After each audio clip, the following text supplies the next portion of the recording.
Durugin mo lamang ito upang siya po ay laging maghabol-habol sa inyo.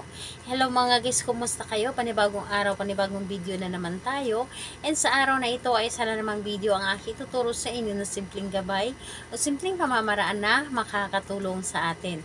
At bago ang lahat, gusto ko lang mag-disclaimer sa mga taong hindi naniniwala at hindi gusto ang mga kagaya nitong video.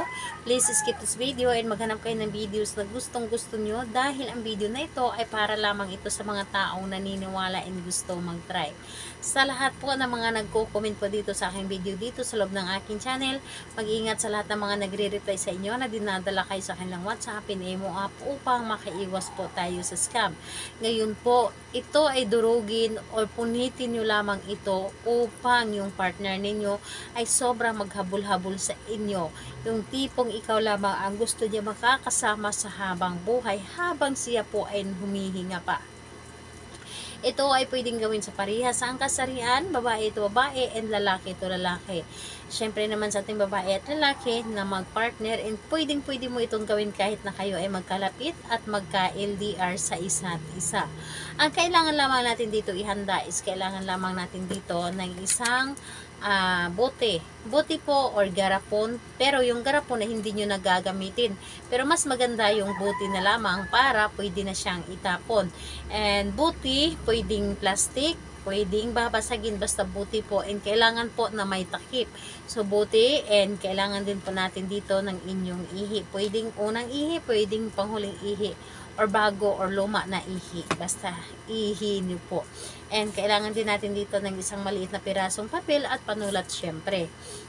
So ayun po, kapag ready na yung aking mga naibanggit na ating gagamitin sa paggawa, kailangan mo lang din dito siguraduhin sa iyong sarili na gustong-gusto mo itong gawin at alam sa iyong sarili na ito ay makakatulong sa inyo at buo po ang inyong loob sa paggawa nito at kailangan na mag-isa ka lamang na gumawa at hindi mo rin ito dapat na ipagsasabi sa kahit kanino, kahit na close friend mo pa ito. So ayun po, ang gagawin nyo lamang dito, una, ilagay nyo lamang dito muna yung inyong ihi dito sa bote.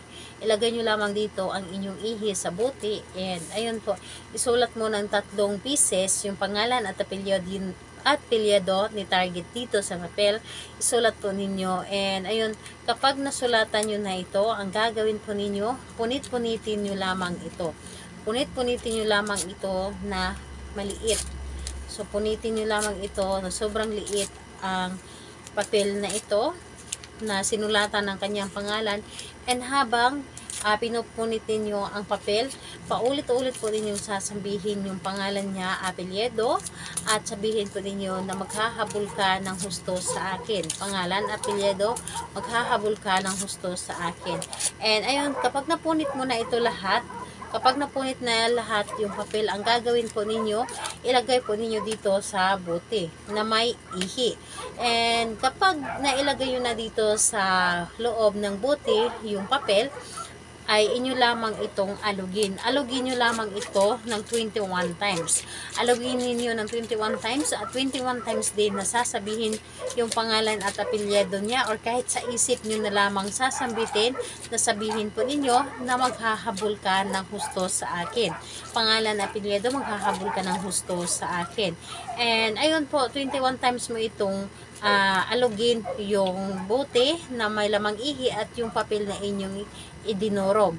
And ayun po, pagkatapos po ninyo itong sambitin at alugin, ilagay po ninyo ito sa madilim na lugar. Itatago po ninyo doon sa kasulok-sulukan na inyong bahay sa madilim po na lugar. Hindi po dapat ito nasisinagan ng araw. And pagkalipas po ng 21 days, ito po ay inyo nang itatapon. Pwedeng itapon ninyo sa basurahan or kahit saan, basta ito po ay inyong itapon pagkalipas ng 21 days. So ayun po, gawin ito sa araw ng Tuesday and Friday. kahit anong araw, kahit anong oras, basta Tuesday and Friday.